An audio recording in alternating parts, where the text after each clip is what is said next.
All right, everyone. Hello, everyone out in Facebook land and YouTube.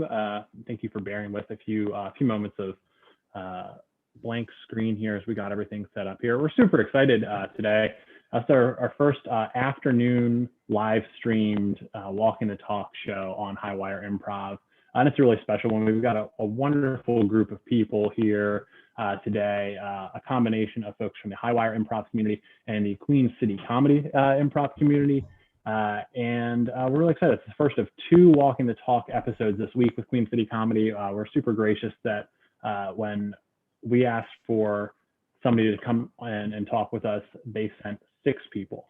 And so many people, we had to split it up across two episodes. It's going to be a lot of fun. Hopefully, some good conversation with folks. Let's get started here. For those folks who haven't seen Walking the Talk before, this is just a panel discussion program that we put on semi-regularly, aim for weekly, generally get somewhere close to that, where we talk about some of the details, some of the specifics, the actions that theaters are taking to make improv spaces better, more equitable, more safe, more just in the world today, and what we can learn from each other in doing that. And so let's get our entire panel out here, and we can have some wonderful introductions for all of them. Come on out, everyone. All right. Hello. Thank you all so much for being here. Let's go ahead and do a round of introductions. Everyone pass it to the next person. I will pass it first to one of our guests from Queen City Comedy. Carla, please tell us a little bit about yourself and then pass it on. Sure. Carla Dingle, she, her pronouns. I'm out of Charlotte, North Carolina, where Queen City Comedy is physically located, although we have not really focused much on Charlotte, have really focused globally this year. And I am responsible for the education content, the marketing content, and I coach and teach there. And I will pass it on to Diana. Thank you, Carla. I'm Diana Brown. I'm coming to you from San Francisco, California. She, her pronouns. I am a proud member of Queen City's Global Improv Project, coached by Carla. I'm on Team Ridgely. And here in the Bay Area, I teach with Leela. And independently, I coach and teach with my duo partner, Dan Wilson of Binge Watch. And our signature workshop is Improv Triage, a treatment lab for your improv challenges. Ooh. I'm going to pass it to Roxy. Thank you, Diana. Hello, everyone. Hello, Highwire community. My name is Roxy. It's Roxana Jara is my full name, but I go by Roxy, so feel free to call me that. Message me, hey, Roxy, what's that? I am part of Queen City Comedy's Global Improv Project, also on the awesome Team Ridgely with Diana and coached by Carla. And recently, I just became one of their assistant coaches for their women in non-binary team. And so that's really awesome. That's coming together. We've had auditions and we got teams. So that's really exciting. And I also own Roxana's Virtual Playhouse, where I teach arts therapies like improv and theater and other classes to adults with autism and other disabilities. Wow. Wonderful. And I pass it on to Kristen. Hey, that's me. Hey, everybody. I'm Kristen, she, her. I am in Baltimore City. And yeah, I am one of the founders of Highwire Improv, and I teach and I coach and I perform. It's all improv all the time. And I also teach with another sort of burgeoning project here in Baltimore called Bird City Improv. I'm one of their teachers. I teach an intro class and some dramatic improv as well. So. Wonderful. Love some dramatic improv. Yeah. That's one of the things that I think has flourished a little bit online. It seems like it's one of those things that was maybe in a small pocket of the community, and now that everybody can see it, is just expanded to a wider audience, like so many things, which is really exciting. Well, thank you all so much for being here. I thought as an introductory topic, and we'll kind of just take things as we see them go. But I would love to maybe start with how how Queen City comedy in general has, and how everybody in general has reached out beyond their kind of existing group of people over the past year. And Queen City does a lot with the Global Improv Project, has done a lot to try and bring people into the community. I would just love to hear kind of what's worked, what's not worked, what might be continued moving forward, even in the hopefully near future when we can all get together in person. I guess I can start. I feel like they're going to want me to start. Queen City Comedy has been around for about 4 years in Charlotte, North Carolina. We started out as a collaborative here to kind of bridge the connections between other improv communities here in Charlotte. Just like lots of improv communities, there was some of this tension. And through that, we created a festival that we didn't host last year, but we hope to host, maybe, fingers crossed, this year, and just really build the community. And not just in improv, but in stand-up and in sketch comedy as well. When the pandemic hit, all of the theater here in Charlotte, improv-wise, shut down and really made a conscious choice to not really pursue anything online. So my partner, Kale Evans, who you'll meet on Wednesday, who is one of the founders as well, we decided to just let's dip our toes in and start with, we had planned these comedy conversations for our all-female festival that we were going to have that we had to cancel. And we went ahead and held those online, and it worked fantastically. And then we thought, well, let's try some drop-in classes and get the folks together. And the Charlotte people didn't show up. Our first classes were all these wonderful international people, and we were like, what is happening right now? And then we hosted 3 of them in June, and it just was more and more fantastic people from all over the world. And we were like, I want to play with these people. So we thought, let's hold auditions, and maybe we can get enough people to have one team. We had over 100 people audition in July. We came up with 3 teams. And it's just really become an incredible community, more than we could have possibly imagined or thought of. We've gotten into this place where we play together. We're building more teams, and we just put it out on the Facebook, and people showed up. We did some Eventbrite marketing as well. But I think that's the interesting piece is I don't know how people heard of us. I don't know why they showed up, but they did. And thankfully, these 2 incredible performers here showed up. Awesome. I know. So was that the first that you had kind of worked with Queen City for both of you? Diane and Roxy? Absolute first time meeting these incredible human beings. And so my question to myself was, how did I not know about these fabulous people? And then to get to play with people literally from all over the world is extraordinary. Folks from back in my hometown in Tucson, Arizona, folks of all ages. Again, speaking of Tucson, we have Rafi, who is incredible. And he's in college. He's coaching a team of high school age folks. And he's just coming on strong. To see the future of improv being played out on a team with myself is extraordinary. It's like the future of his improv is in really good hands. It really is. For me, so I used to live in Charlotte, and then when the pandemic unfortunately hit, I moved back to Virginia. So I knew Carla and Kale because I play with a different theater, with both of Kale being my coach on one team there, and got to play with Carla on the women's team one night before everything happened. And I was just getting my footing in Charlotte going, and then for a couple months I was crushing it, and then no one was. And so I really just took to what can I do to keep busy, and it was just content that kept on popping up on Facebook. And I was like, well, I'm showing up. I know they know me, but here I come anyways. So I always say I've seen Roxy's legs. I can't say that about many other people that I play with right now. That is a thing. People have been saying that. Have you seen this person's legs as a way to how much have you actually been able to meet people in person? It's very, very interesting. There's going to be a lot of leg content in about 6 months. Yeah.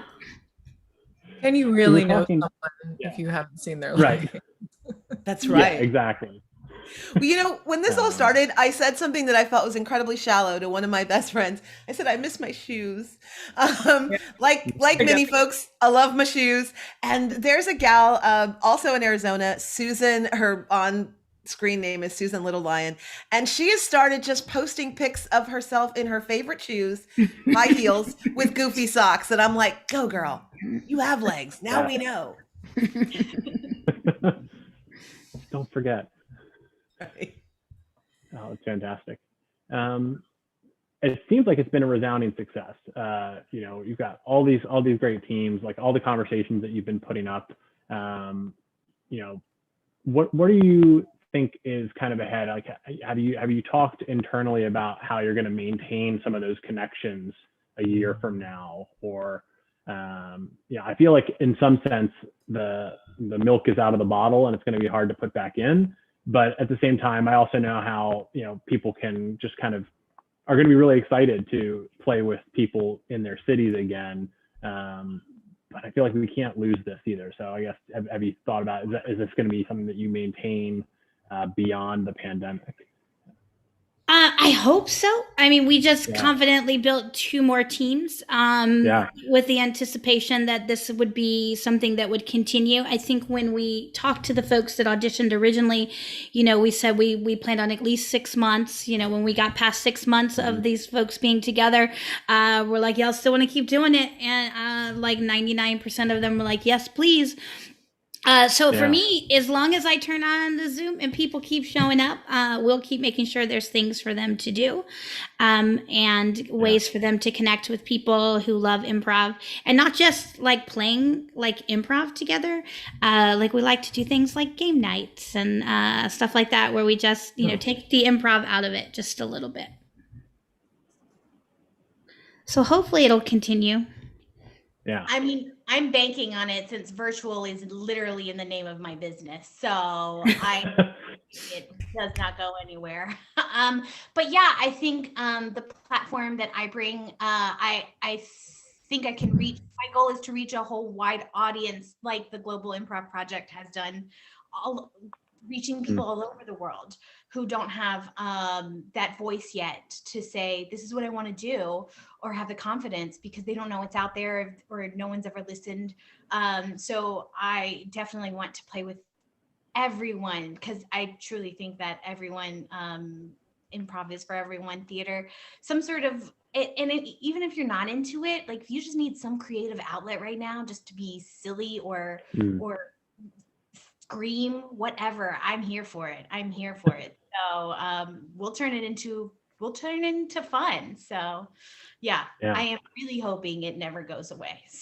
I absolutely have to support that. I mean, yes, we all can't wait to get back on those actual stages with our companies and sit in those audiences and take in the beautiful work of our peers and our colleagues. And I don't think we should look at this as, oh, this was a stopgap measure that we had to do. This is a whole new way we can present this beautiful art form of ours.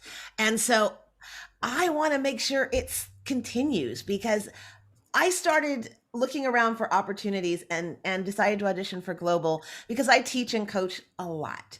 And I thought, gee, Diana, wouldn't it be really good for you to remember what it feels like to be in an ensemble and show up and take notes and be present? And what a gift this has been to me to be able to also see how my work lands on players from other parts of the world and audiences from other parts of the world. So before we started, I was sharing with the folks on here that I'm part of an online theater festival that has this wonderful tagline, the Red Curtain Theater Company, and their tagline is "Geography is history," meaning we are no longer bound by those geographical margins. And I want to see that keep happening. To take master classes with someone in London at one time of day and play with people in North Carolina another time of day it's a luxury. So let's not throw it away. Yeah, I also think the online community, one of the things that we don't realize is just the accessibility it's giving people. You know, Diana and I both instruct with Vintage Improv, which is the 50 and over crowd. And oftentimes, right now they're most vulnerable with the pandemic going on. So their community has really, really blossomed. But I think that it's sort of just opened eyes to the people that maybe wouldn't come out in public and do this for different, medical reasons. They're physically aren't able to do it, or they don't have a sitter to watch their kids at night, but yet they can be in the other room on the computer doing some improv. So I think that there's this accessibility. Also, like, what? I can't sleep at 2 a.m. Let me go find an improv jam. And you can do those kind of things. And so, before it's like, let's wait till rehearsal time, let's wait till show time, and now it's like you can touch improv at any point of the day. One of my favorite people in the world, Jay Suko, a couple weeks ago, went online and was like, he just made a commitment that he's going to exclusively teach online even after the pandemic is completed, that he believes in it so much, and the connections that he can make and the amount of people that he can connect with, it's something he's really passionate about and he believes in. And I can't make that statement because my real job is teaching in person, which I've been doing since June 1st.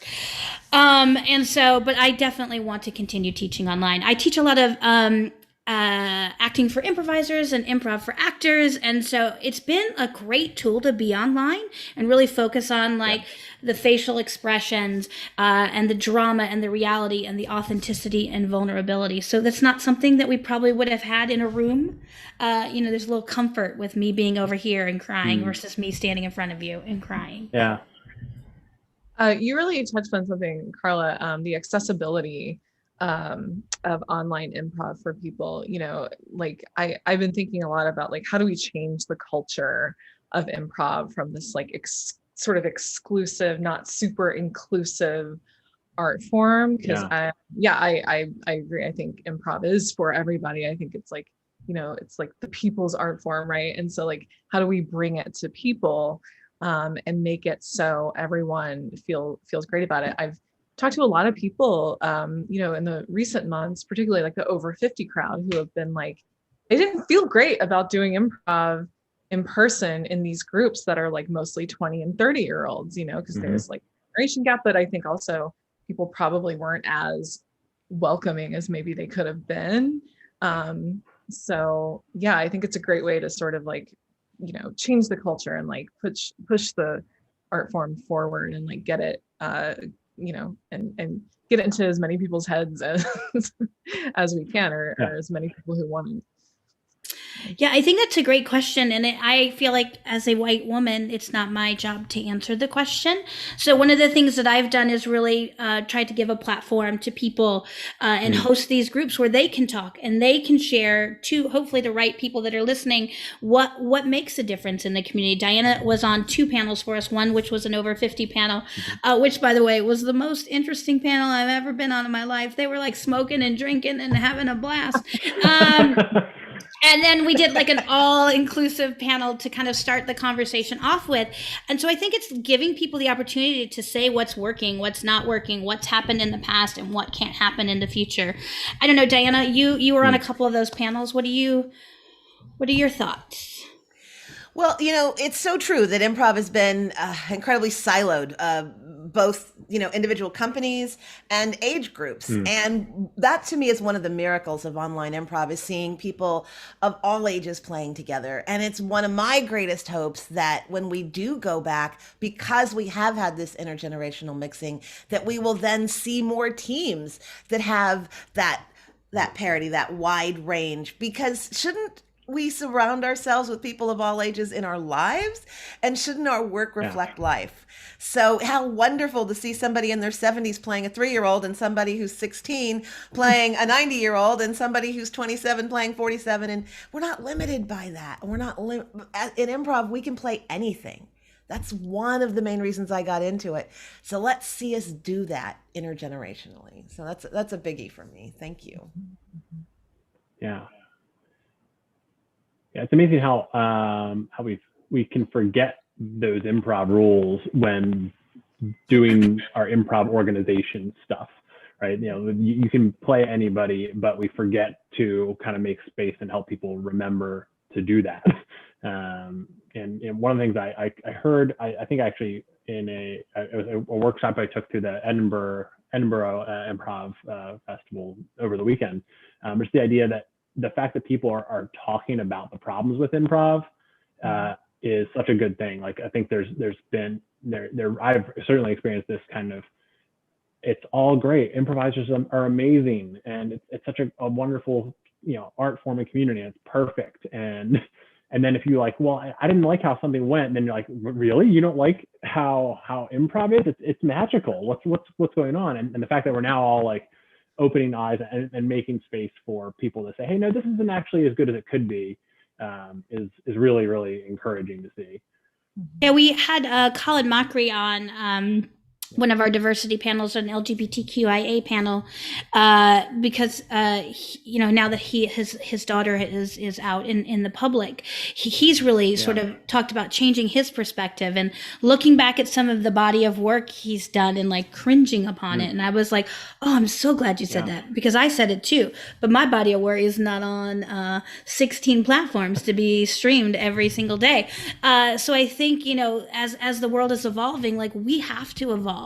And some of the things that were maybe okay at one point aren't okay anymore. It's just like you go back and watch a John Hughes movie and you're like, ooh, that didn't hold up.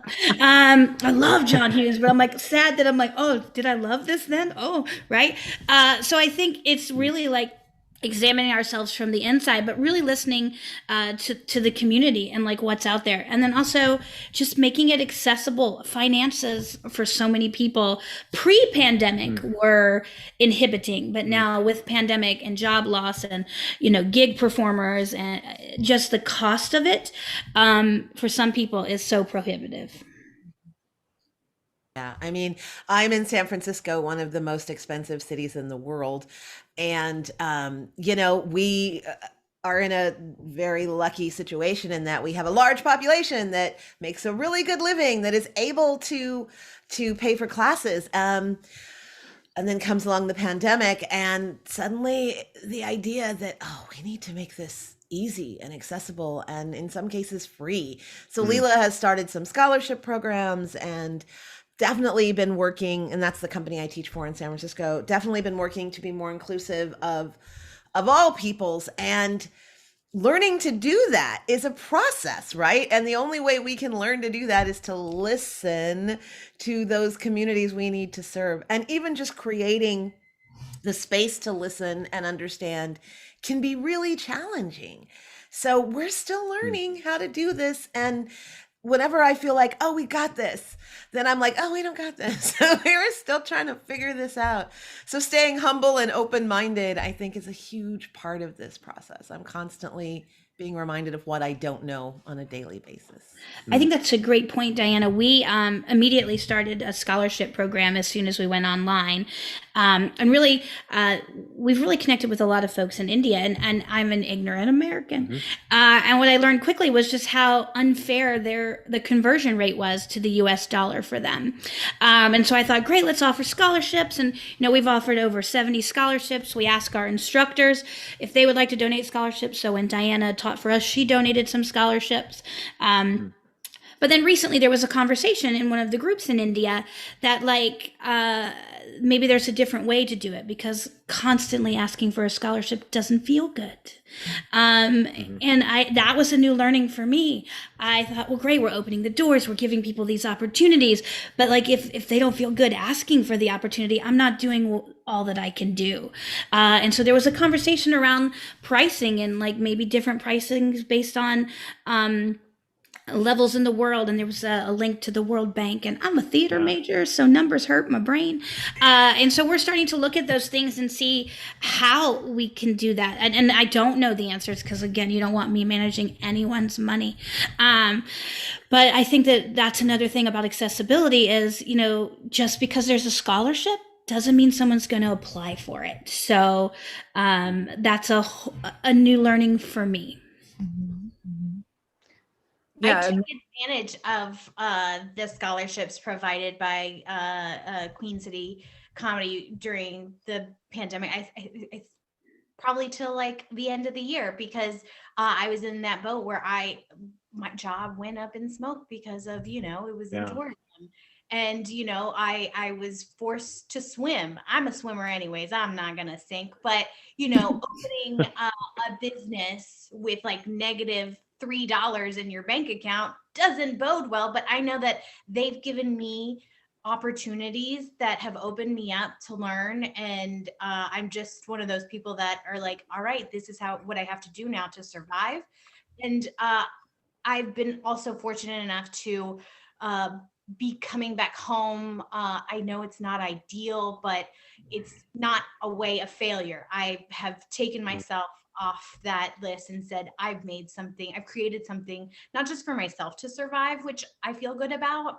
And I can pay for classes now and give those scholarships to other people, but I'm giving a platform to somebody who also didn't know that this was something that they could do with their life, or they could have for 45 minutes to an hour. And I think that's the biggest success that I think a lot of Queen City comedy has brought to me is just opportunity. They've invested in me, and now I invested in myself, and now I'm gonna invest in others. So Beautiful.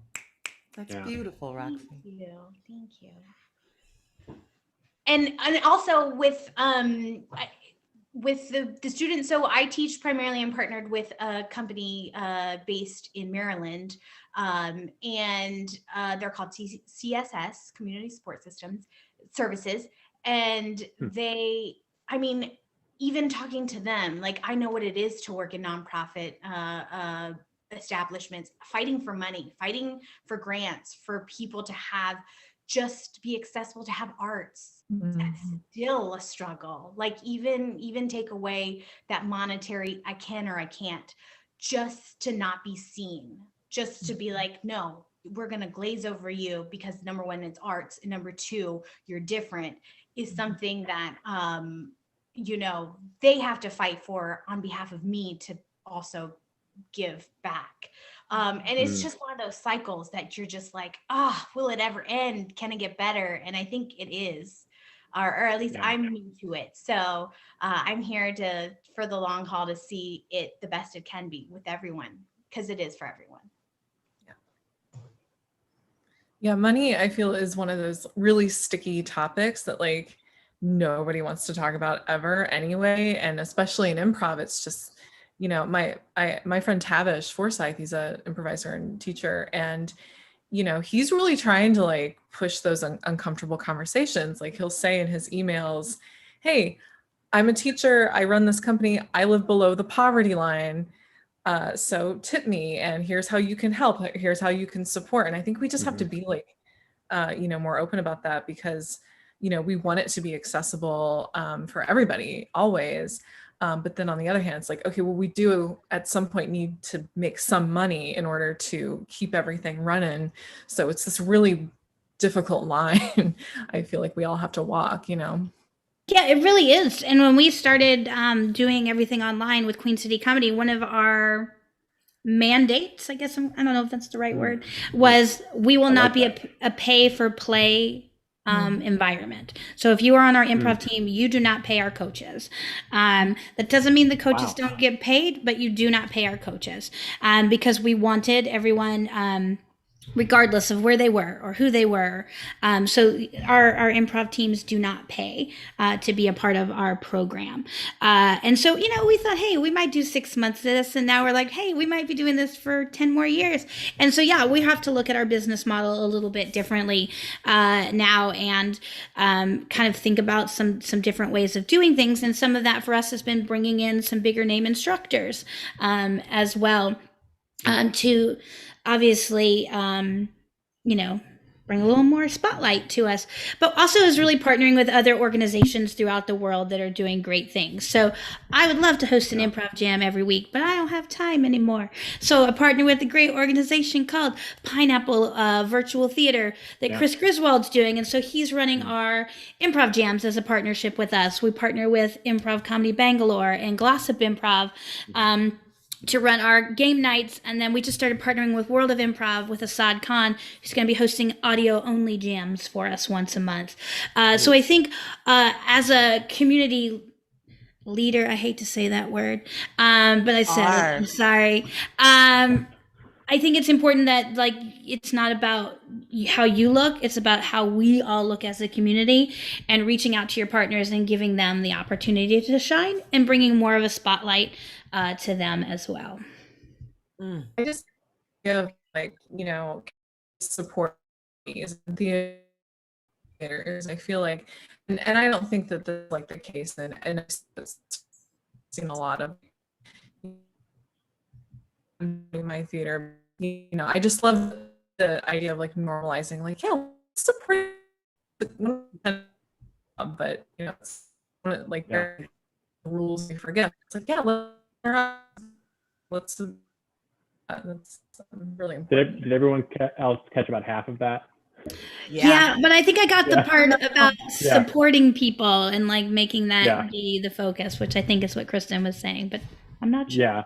Oh no. Okay. Let me pause one moment. Hey, Kristen, why don't you come down and sit next to me, and we can have one computer running instead of two, if you can hear me. I can't think of a single online experience that hasn't been fraught with a little technical difficulty. There's a gal, forgive me, I can't remember which wonderful person at Vintage Improv created it, but she's created a bingo sheet of all the things that can go wrong on Zoom, like you're muted or we're losing connection. And so this is perfect. Yeah, I mean, I think that's been one of the great things is it's made us, because we're improvisers, we've made everything work on here, right? I actually perform with a all-female team where our format is that we're in a Zoom room and like we literally just make fun of those things by, I ate a whole sub sandwich in the middle of a show because that's what somebody would do in a Zoom meeting, right? I was also super hungry, so I was like, screw it, I'm eating this sandwich, right? So we just deal with those Zoom things, right? With the dog barks, which always happens in my world. Yeah, so I'm glad we froze. It made it feel like it was real. And yeah. Thank you, Kristen. And you also saw my legs for a second, right? So, I did. I'm going to put that on my list. I have a leg list. I'm going to write it down. We're very close now. Once you've seen the legs, that's it. But you've crossed into a whole nother aspect of relationship. Yeah. So that's how you play it, Kristen. With legs. With legs. Yes. Yeah, no, sorry. Our internet is being annoying. But yeah, what I was saying was like, I feel like a lot of theaters have this culture of like, just like I was saying before, like sort of insular exclusivity. And I'm really glad that the tide is sort of shifting to like, yeah, let's be inclusive. Let's support each other. Let's really embody the tenets of improv, which are, support and yes and all of that. Yeah. Because, a high tide raises all ships, right? Like, if one of us is doing well, then, that means we can all be doing well. So I've never quite understood the competition in improv, but I've lived through it. Yeah. I've seen it. I've seen people thrown out of theaters. I've seen theaters create their own theater because they don't like, and I struggle with that because I don't do good with drama unless it's on TV or the movies. And so like, I don't get it. I'm like, I just don't. And so, pre-pandemic, I reached out to David Escobedo, who ran the Improv Boost, and just sort of connected with him and was like, I need a mentor. I need someone to help me. And he was so giving of his time for several months. And then the pandemic happened and I thought, I need to give that back and I need to do more of that. And so, of course, I've kept in touch with David, who is one of my favorite people. He was one of the people, and Dana from Socially Distant Improv, where we sort of just were like, we're going to do a festival. We're going to do a festival. Why are we all going to do a festival? Let's just do a festival together. And to highlight all these great things that are happening. So like one day at the festival, David was literally like, go to this jam. And the people were like, oh, we didn't know we were part of the festival. But it's like, why is my jam so full tonight? What's happening? But like, there's all this great stuff happening out there. So instead of creating all this new stuff, just highlight what's already happening. That's fantastic. So. Yeah. Well, that's one thing too, like that's exciting about the cooperation that we're seeing is that there are certain things that just weren't feasible, especially for some of the improv companies in smaller markets. You know, we worked with like Lancaster improv players who was part of the Everybody Get It Festival. You know, being able to participate in such a big event, it would be potentially cost prohibitive, or just, you know, you wouldn't have, you know, a bunch of people from all over the world come to Lancaster, PA. I'd love to go there. It's great. But you know, even things now like, you know, collaborating on, you know, solving some of these problems, you know, rather than having the 10 people in each city try and figure it out, having 100 people across 10 cities putting their heads together to figure out a problem. You know, it seems obvious now that we're doing it, but it hasn't been the norm, except for, you know, the occasional panel at an in-person festival where you meet somebody, and then if you're lucky, you see them at next year's festival. Yeah, I think visibility has been huge this year too, right? I think there was this perception that improv happened in New York and LA and Chicago, and there was some in Baltimore and Boston and Atlanta, but like you didn't hear about like Lancaster, Pennsylvania, Charlotte, North Carolina, and many thousands of other cities that this incredible improv is happening in. So I think the visibility, the networking, the connections, like to be able to reach out to my friend Kristen and, you know, Curious Comedy Theater and help her with their fundraiser. Like I couldn't done that. Like I can't fly to Seattle to do a 10-minute scene. I'd love to fly to Seattle to do a 10-minute scene. But like I am a poor person because I am an arts educator. So that's just like not in the realm of possibilities. And so I think that it's just opened the eyes to like, this isn't just my issue. This is happening here. This is happening there. Whether it be a financial issue, a code of conduct issue, or just how do I get more people in the doors issue, right? There's been a lot of talk recently about should we start charging online for Facebook live shows and stuff like that, or YouTube shows or Twitch shows. And so there's been a lot of conversation, and there's so many Facebook groups out there that you can really get some great information in.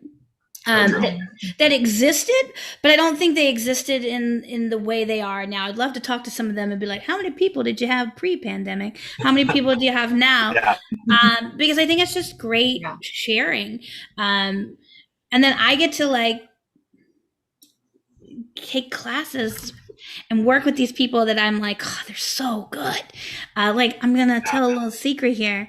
When Diana Brown signed up to audition for the Global Improv Project, I was like fangirl, and I was like, oh my God, we got Diana Brown to audition. Oh, we're doing so good. Oh my God, I'm so excited.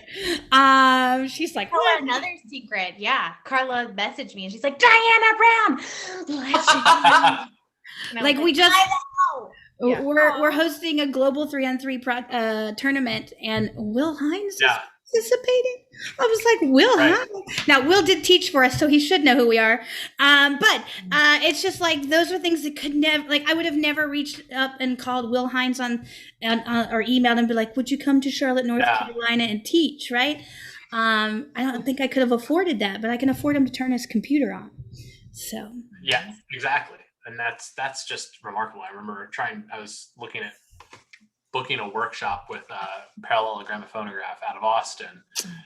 And they were super excited to do it. They wanted to do it, but it was going to be, you know, a lot of money to send 4 people for the weekend. And, you know, and now, you know, you can take the Hideout's narrative intensive online and just pay the class fee. And, you know, your extra, you know, 87 cents that you're using on your internet that month or whatever, however you're charged for internet. And I took that narrative class. I took it. Highly recommend it. That's what I'll say. Excellent. Take a class from Roy. Take a class from Roy, or any of them. So any of them, they're fantastic. And that's something that's great for both instructors and for students, which is, you know, one of the things, you know, as we start to look at some of the money things, right? You know, more scholarships is great. How do we also make sure that artists and instructors are getting paid?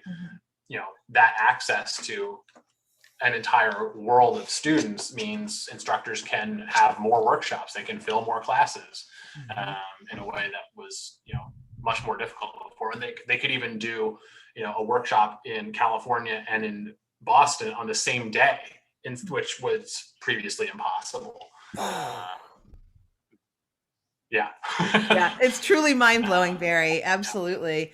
Or just even like performing. I coach a group called The Professionals, and they had their virtual UK debut with Extreme. And then they were back in San Francisco that night to perform with Leela.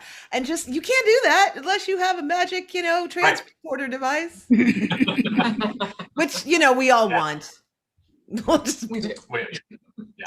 It'll be an improviser who invents it, because that's what It we will do. be. I think it might be Chris Griswold. Probably. Yeah, that's a good choice.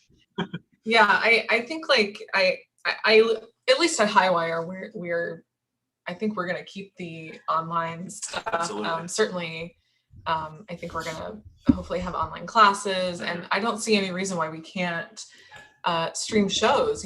Because now we do have like mashups of people all different places, and it's like, yeah, obviously they're gonna probably keep streaming their shows. That's the only way they can exist.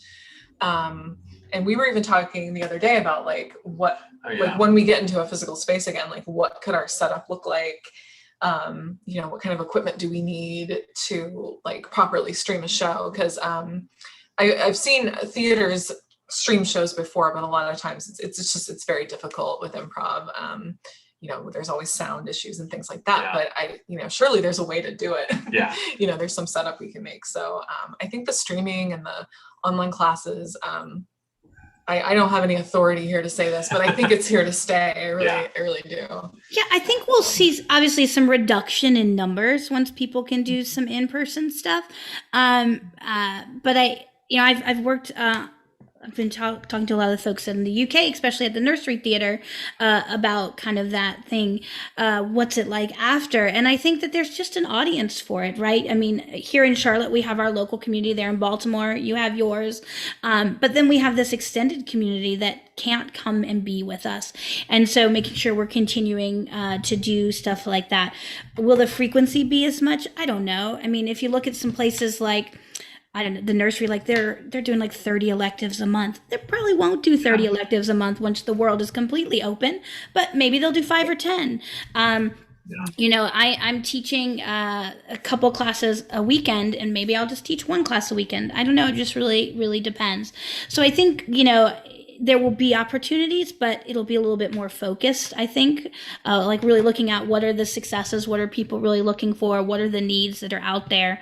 And I want it to continue. I want to just, wear my pajama pants and do some improv. I know. Put on a wig and be ridiculous. That's my favorite thing. Yeah. So. Well, I love what you're saying, Carla, about, A, comfort, and B, putting on wigs, because this medium is allowing us to do things that we can't do or don't ordinarily do unless you're doing a devised world where, you're playing the same character and you're wearing costumes and things like that. I'm hoping we see a hybrid in live entertainment where we have live artists and we have virtual artists coming to us. I'm part of a group called Tilted Frame.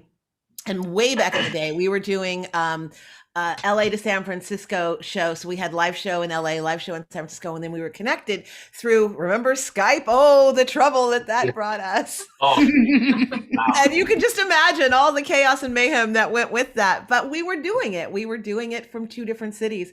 So we've come back online together, and we have players in LA, myself in San Francisco, and a player in New York. And we're doing a weekly show, technology enhanced short form called Tilted Frame at Home. And I'm hoping to see more of that kind of integration, because some amazing things are happening in scripted theater and improvised theater with these virtual platforms and that ability, like with OBS and the ability to use overlays. And I want to see that technology go forward. So I'm a fan. Yeah, Diana and Roxy play with a young man out of the Philippines named George, George of the Mountains, if you want to tag him. And like, I can't imagine not having him in my life every week.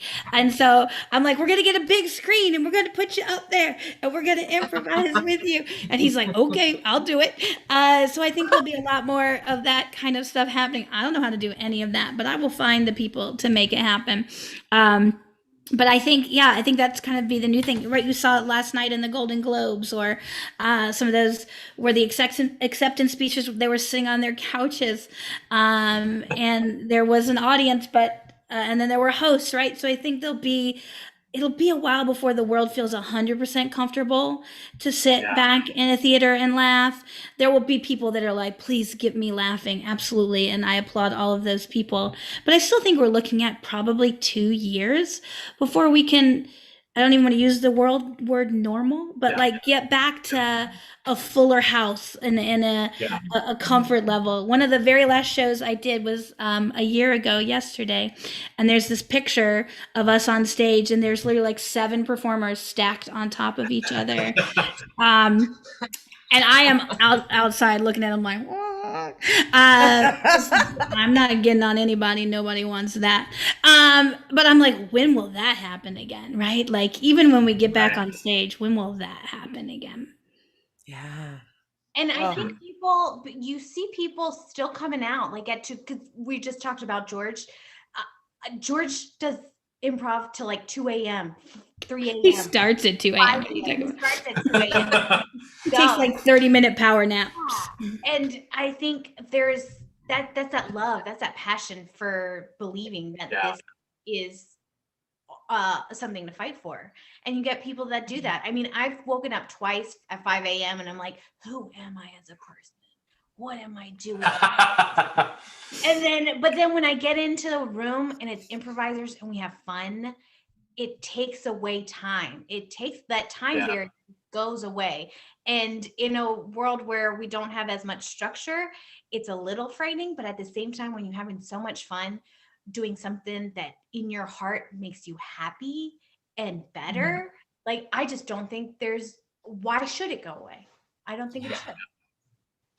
And talking again about like accessibility, there are people that we're reaching for the first time that maybe physically cannot get to a theater for a variety of reasons, and they're able to do improv. And I know a couple of ladies who they did in-person improv, but now that it's online, they feel so much better. They're able to perform better. They're feeling better about the work they're doing because they're not worried about like getting up and down or like getting around, or maybe they have, so it's like you said, I think it's worth fighting for because, we're able to reach, again, we want anyone who wants to do improv to be able to do improv. So that's just sort of another reason to keep it going, I think. I completely feel that because I am a totally different improviser than online than I was in person.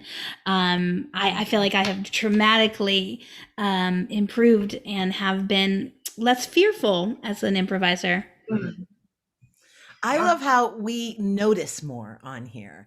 And you were talking a moment ago, Kristen, about accessibility. And I coach a lady that she's an older individual and hearing is an issue for her. And so she can hear thanks to headphones and play online with so much more ease and feel so much more welcome than she could in person, because she literally was trying to read lips and couldn't hear. And so it was limiting her ability. Or others who like, I can't be out driving at night. I just can't see. I can't see to do it.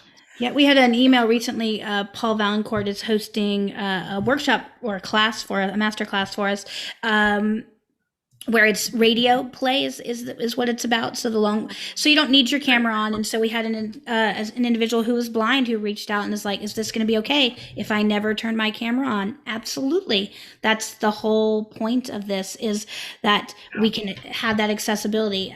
That's why we're doing the audio only jam, things like that. So I think just continuing to increase that accessibility. I wish Facebook would give us captions when we went Facebook Live. I know some of the OBS streaming will do that, because I think just, language and accents and speech patterns, sometimes people just don't hear it all beyond those who really need to see what people are saying as well. So there's Zoom, by the way, which was never meant for improv. They probably don't even know that we're out here. Zoom, we're out here. But they just come up with some great. They probably know by now. I hope that we should just all write them. But they've come up with some great updates that, of course, have made things better. But there's still so much more we can do to be accessible. I know Shannon Stott Her new platform, when she launched it, she literally had someone signing the whole time, on as she was introducing her platform and doing stuff like that. And so there's so much out there to do, that we can continue to improve on. And so just seeing those things and like, let me reach out to Shannon, find out who this interpreter is, and how do we do that. And she was using a different platform other than Zoom, so there was some different abilities. But now you can pin somebody on Zoom, so that you do have, you could have your translator up at the very top, so it's smaller, but people could still see it. So. Yeah. I've never been so excited to release notes. Get those updates. Oh, breakout room management has changed. Yes. Yeah, you can you can jump from breakout room to breakout room. That's fantastic. Okay. Yeah. Roxy, I think you were going to say something. Oh, I was just going to say, online has also lend itself for people, if you're not comfortable still, like to still be part of something, but just sit there. Like, all right, you don't have to, I have many students that are just like, I don't want you today. And I've got to be like, all right, I'm not pushing it. Thank you for showing up though, and they have that ability to just, you can come and participate, or you can still come and be and bring your grumpy attitude. And then hope you get a little better at the end of, feel a little better, at least for showing up. Right. So that's a thing that, like, if you have to go out in the world and you're already in a crappy mood, it's not going to feel better, you sitting in a theater when you don't want to be there. But at least with the accessibility that the internet provides, where you can cover yourself up, or you can leave, but you can still be present, is I think a very good way to get still people in the room. Yeah, totally. Yeah, I think you don't want to be the grumpy person in the corner of the theater, right? But you can just have your camera off and nobody knows that's happening. But I also think that's opened up the realm too for when things are happening in a scene that people aren't comfortable with, right? Like, it's so much easier to just turn your camera off, versus like walk away out of the theater, create a scene. Like, that's a lot, right? I teach an acting class, and we have these really dramatic moments and real things are happening. And I can be like, just turn your camera off and take some time. And when you're ready, you turn your camera back on, versus like, would you like to step out of the room? Like, that's like, some people don't want to pull that much focus on themselves. And also, like, if you're in a scene and somebody does something that doesn't land well or doesn't land right, just being able to, like, say time out and turn your camera off, I think is a huge gift as well. I think so, Carla. And I think this platform has fostered a new level of empathy for one another, because we have to be empathetic of each other's different technological abilities, or the connection speed, or somebody's got a kid in the other room and we just have to deal with that because they have to get up and go deal with their kid. So it's fostering more of, like, just understanding of other people's plight. When we come into the theater or we come into the classroom, we're all in this perfect space and everything's perfect, and we leave, quote unquote, leave our troubles at the door. And I've started saying to my students, when, in my levels classes, I'll be like, we're in unprecedented times. We don't know what's happening from one second to the next. So show up as you are, do the best you can, and know that you're welcome in our space, however you find yourself today. And that's giving my students, and I imagine that if I say it to others in rehearsals, it'll give them permission to, as Roxy was saying, just go ahead and show up. And as Carla was saying, if you need to turn off your camera, do it. But then that barrier to leaving the house or being your absolute best self is no longer in place. You're welcome however you find yourself. Yeah, we have an improviser that performs with the Global Improv Project, and she's out of Australia, and her husband travels for a living.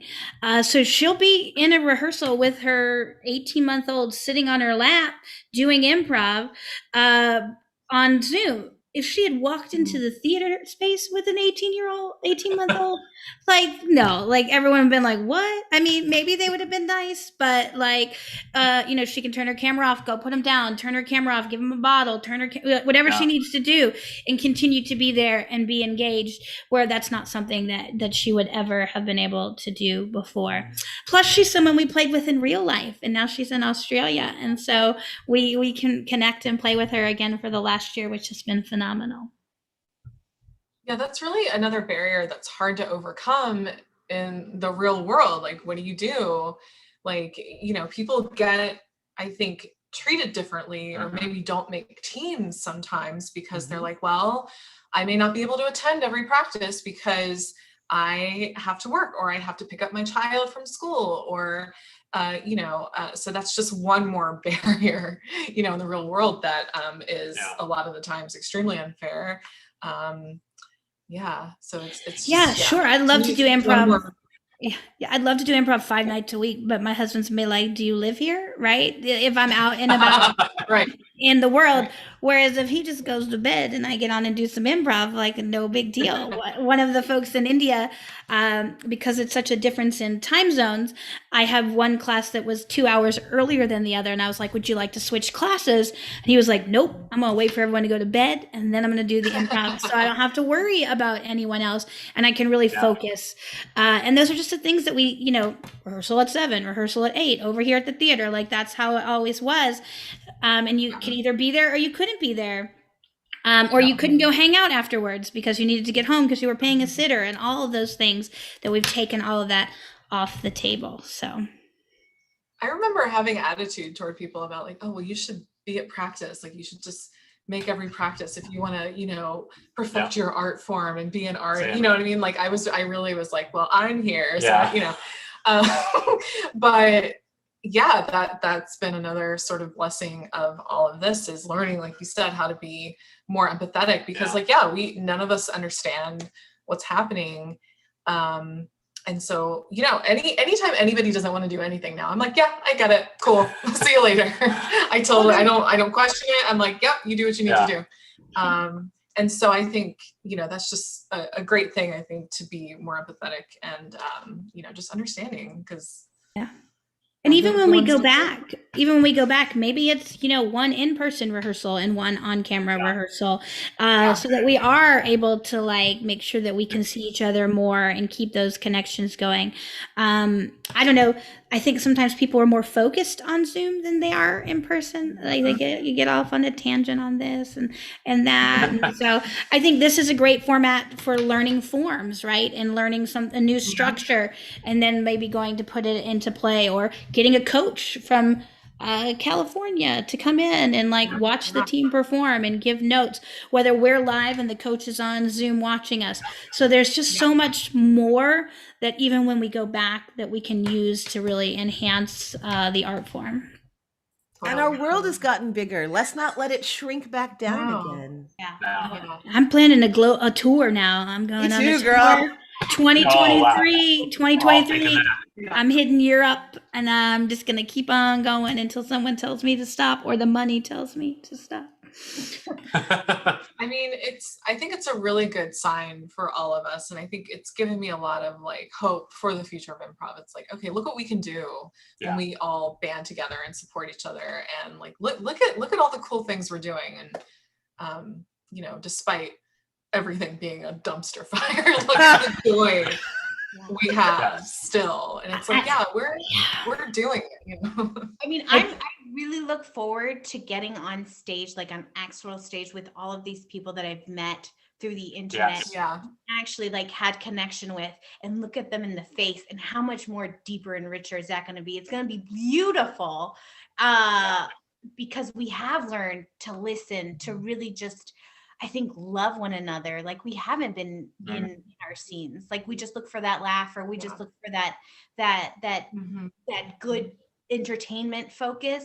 But now I think Zoom has really brought out the realness in like improvisers and actors and as performers. So I'm super pumped to get on stage and get weird with people that I've never met before.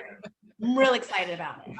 I think we've learned something new about that phrase that we've bandied about for years of be affected by your scene partner and let it land, right? We're affected on such a different level through the eyes, through all the little micro expressions and subtle shifts of the body. And I want to make sure we take that back. And letting it land, like we're getting so much more comfortable with silence on here because we're seeing that silence be filled. And I think more and more we're going to see even more dramatic improv in real life as a result of this. My duo Binge Watch, we take two shows you're watching, the audience is binge watching, and we mash them together and make the pilot of a whole new show. And so depending on what those shows are, sometimes it's very comedic, sometimes it's really dramatic. We just did a show at the Wasatch Improv Festival and we got Infinity Train and The Americans. There was no way that was going to be super wacky. And that went really dark and dramatic and real and lovely. And that to have that permission to combine comedy and drama, perhaps in the same show or at least in the same set is, that's rare. It's rare. I have never cried on an improv stage in my life, except for on the way home, judging myself. But I have cried so much in Zoom for all the right reasons, like just touching wonderful scenes that like have affected me in a way that I didn't think was capable in this art form. I think once you took the audience away for a bit and we stopped, for lack of a better word, pandering to them for their approval, and we just started trusting in ourselves and our instincts and the art form and our partner, there's just been some incredible stuff that has come out, and I feel so blessed for it. I think a lot of us are finally doing what we've been like told to do for years and years and years, which is like play for yourself, play for your teammates, make each other laugh, affect each other. Like we're finally like understanding, you know, because we don't have the live audience that we're like, oh, that wasn't funny, what do I do? You know, we're like, let's just make each other laugh. Let's make each other cry. Yeah. I don't have to take spatula as a suggestion. It's fantastic. That is one of the most ubiquitous improv suggestions in the world. What's in your kitchen? Spatula. That's all we got. That's all we got. There's nothing else in anyone's kitchen but a spatula. Just so you know.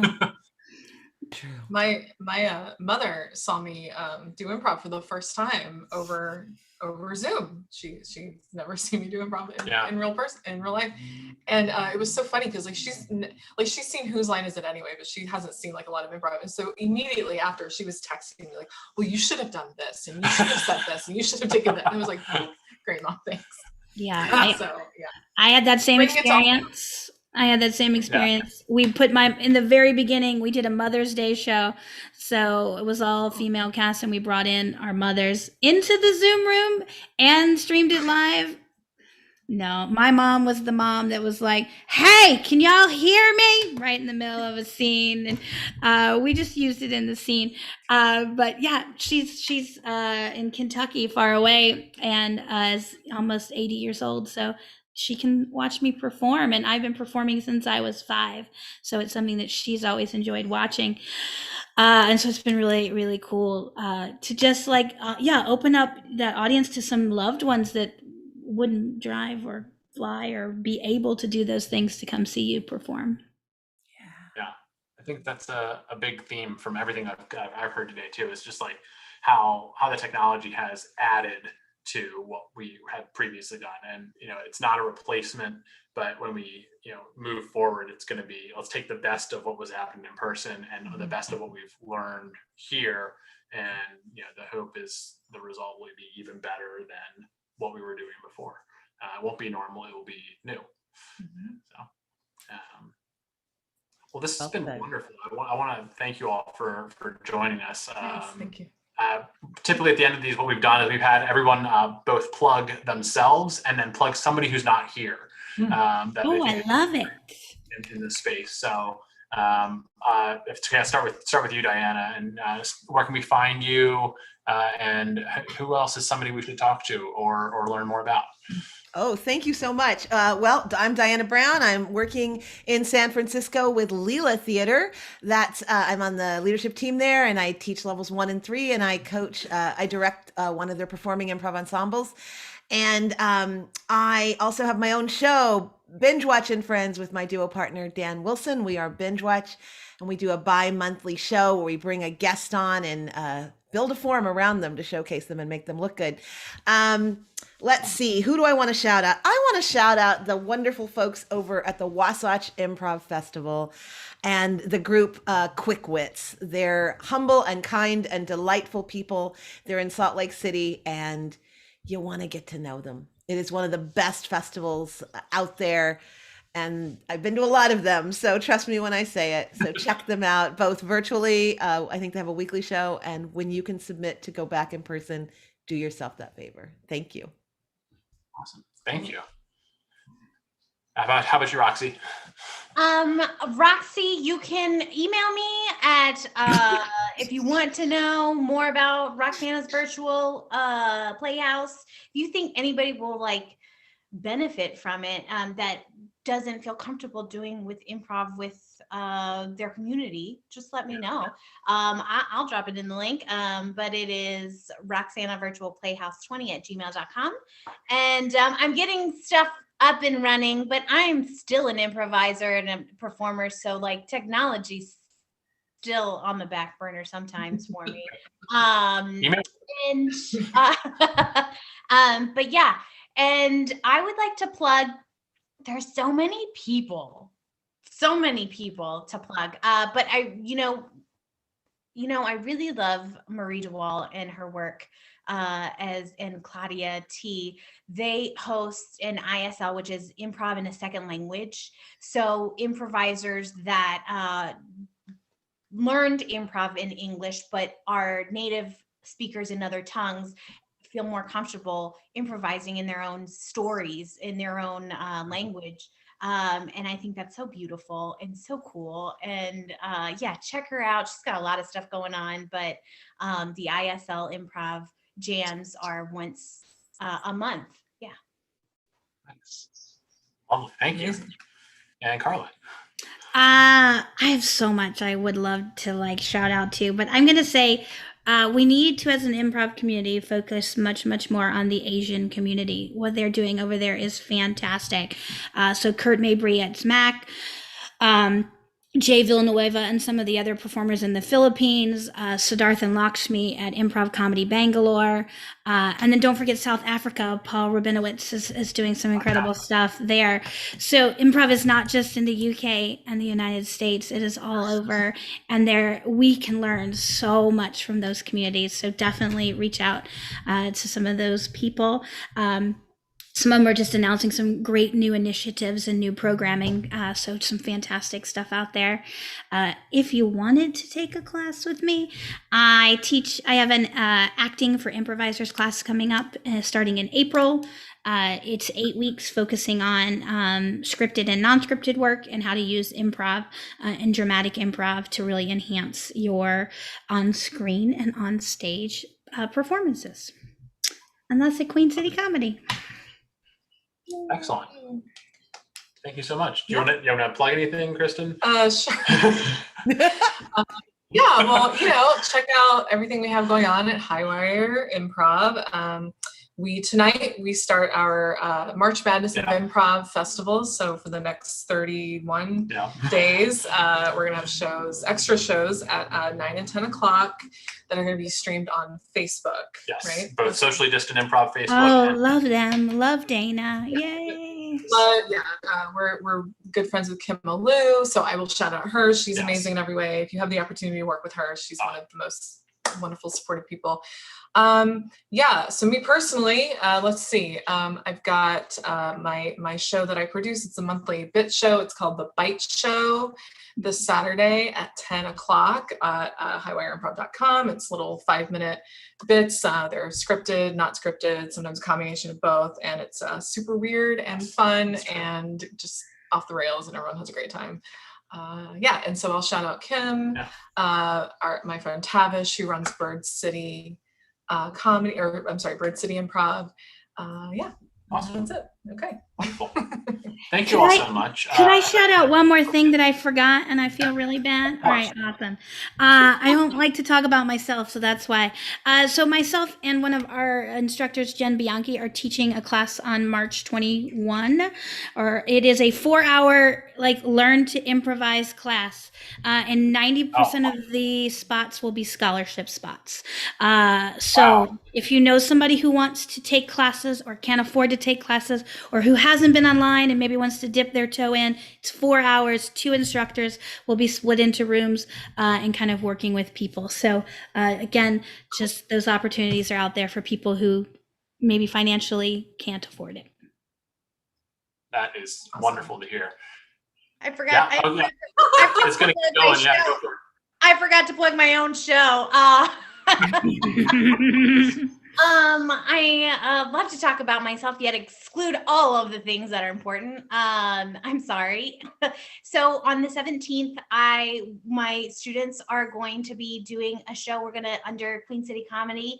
It's going to be a live show. It's going to be our St. Patrick's Day show. So tune in and see how my students play and come support them and love them because they're awesome. Love that. Excellent. Thank you all so much for being here. This has been just a rich and encouraging conversation. The thing I'll plug is we have another one of these in 2 days and 6 hours. We're going to be back with 3 more wonderful people from Queen City Comedy on Wednesday at 8:30 Eastern. So if you enjoyed this, come get some more of it later this week and come back all the time and see what Queen City is doing, see what all of these wonderful people are doing. And you can usually find out some of that on Facebook or Instagram or YouTube at Highwire Improv. Awesome. Thank you. Thanks. Thank you. Have a wonderful Thank you so much.